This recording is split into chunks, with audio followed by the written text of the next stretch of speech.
Welcome or welcome back. My name is Zangler, the Tesla Semi Advocate, and I occupy this niche on social media where I cover the Tesla high volume semi factory, and I've been doing it, and the Tesla Semi.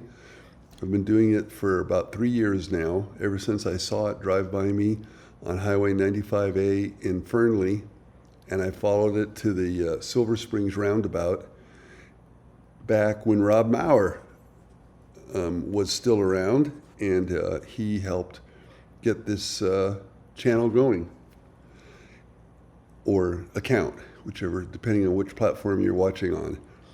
Anyway, we're here at the northeast corner.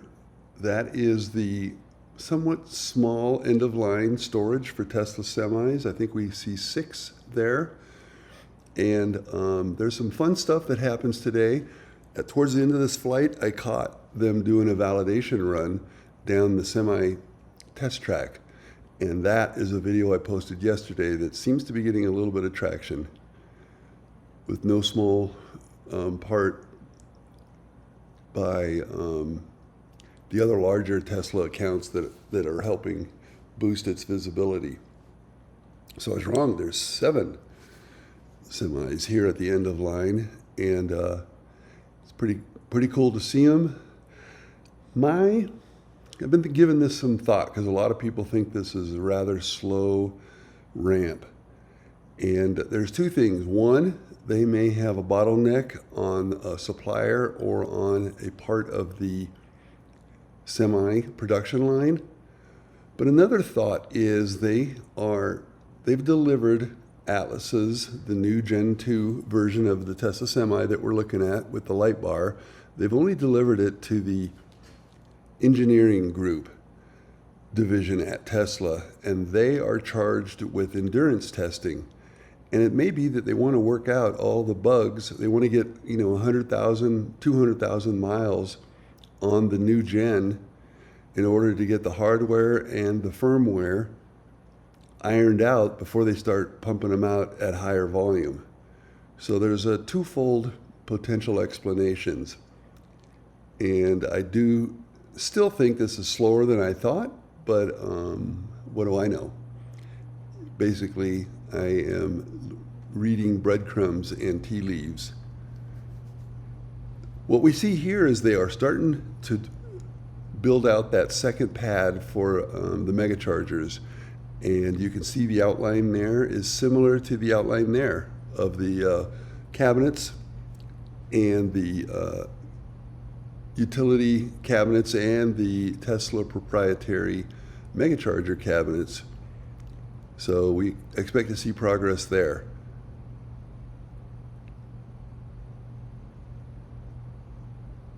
I actually saw after the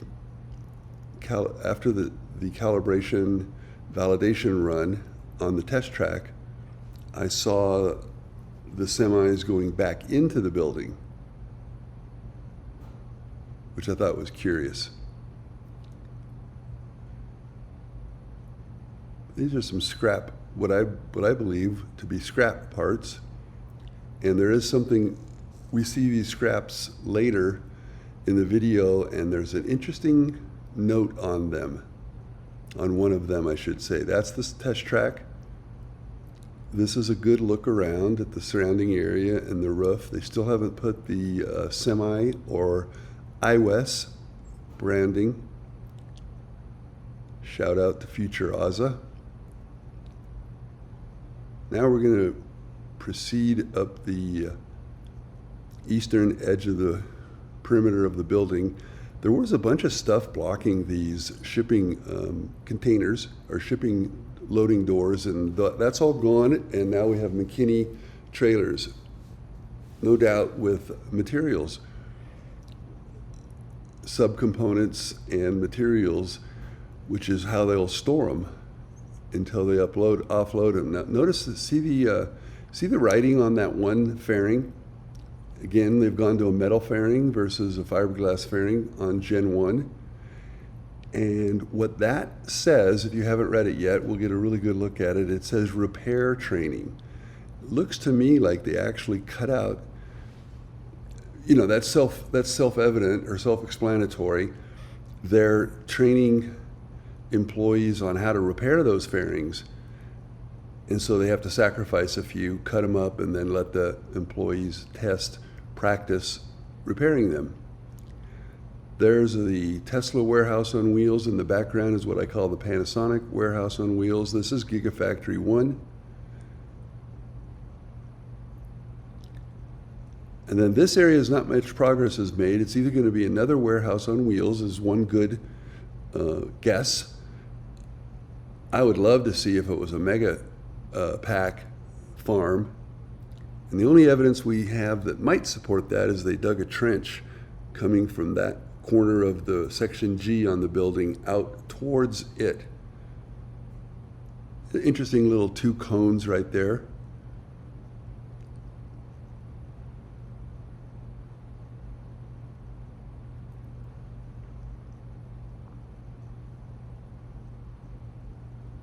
Going to come around the southeast corner.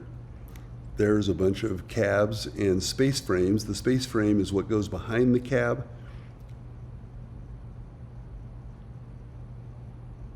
And the fairing mounts to both of them, ties them both together. Scrap bins. That mystery little cordoned off area perhaps is for runaway batteries, where they could put them in there and then deal with them. I don't know, complete speculation once again. Quite a few cars. It is. The drone was flown on Wednesday, August 12th, somewhere between, approximately 11 a.m. to noon. So all these workers are actually factory workers. That is a row of Tesla Model Ys and some S's getting a free charge while they work. There's 2 rows of them with charging infrastructure. Here's something exciting. Here's something new and exciting. You can start to see the shape taking form of the entryway. What do you think is going on here? I can see there's a little, almost looks like a charging plug, a 3-pronged plug-esque looking thing, and they're making forms and got the gravel in there to pour the concrete. I'm tempted to say pour the cement just to trigger some of the viewers who love to point out that cement is simply an ingredient in concrete. I always say that when I grew up watching Beverly Hillbillies, Granny called it the cement pool. She didn't call it the concrete pool. And lay people use the term cement and concrete interchangeably. In any event, what do you think? Do you have any guesses on how this is going to look? You notice they have the orange barriers, water-filled barriers set up to provide safe access for pedestrians to get into that door. And I imagine they'll move those as needed, but they want people to be able to get into that door still and not be subjected to any risk from the equipment.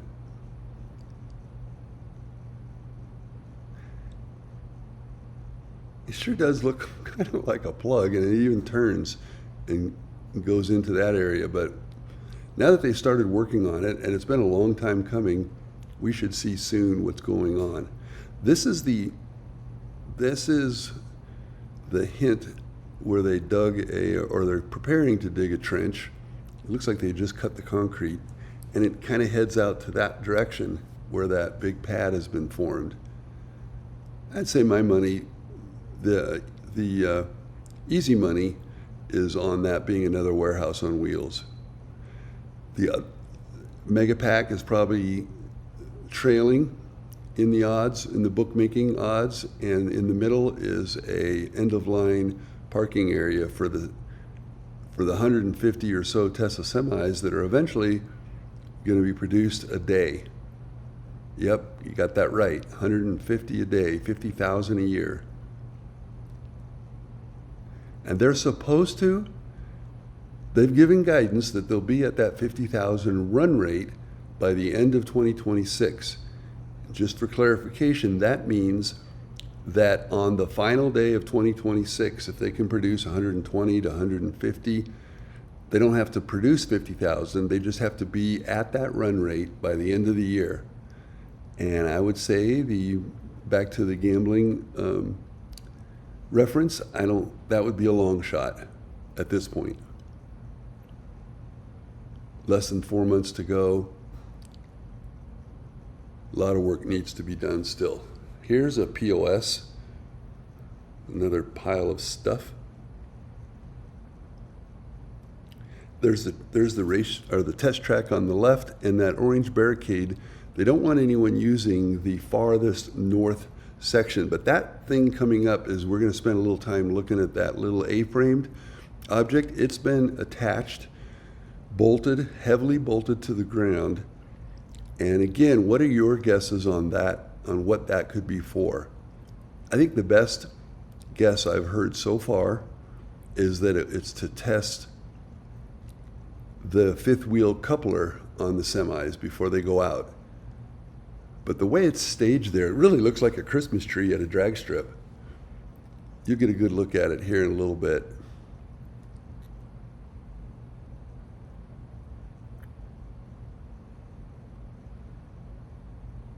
This is a longer video. They have not replaced the flag.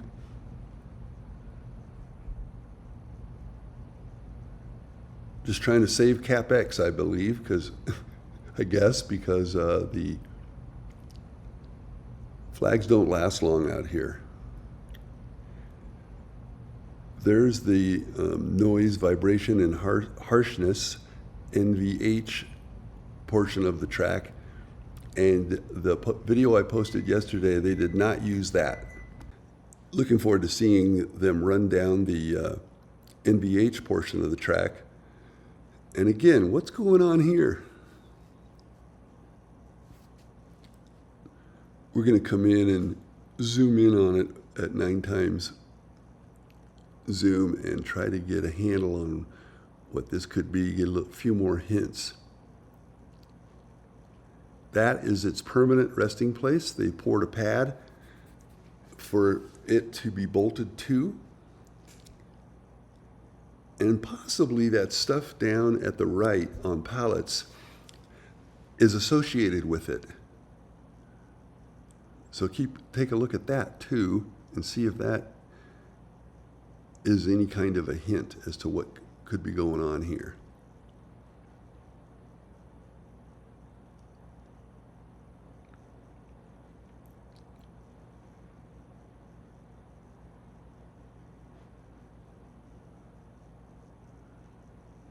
Now we're going to get up close and personal. You see that it's whatever it is, it's heavy duty, bolted to the pad.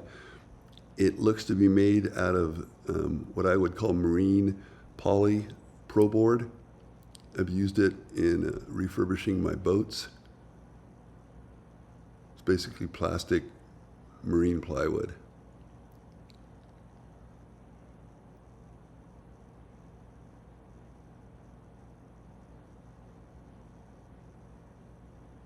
I feel like maybe I should play some dramatic music, but I won't this time. So we're coming up to the conclusion of the video. Appreciate you watching. Love to hear your replies and comments on what this is and what you think is going on at the entryway. You know they're going to do something creative.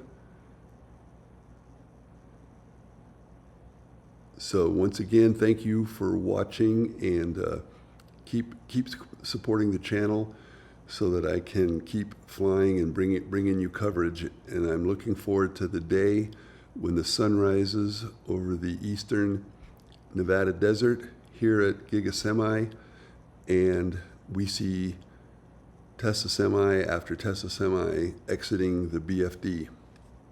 Thank you.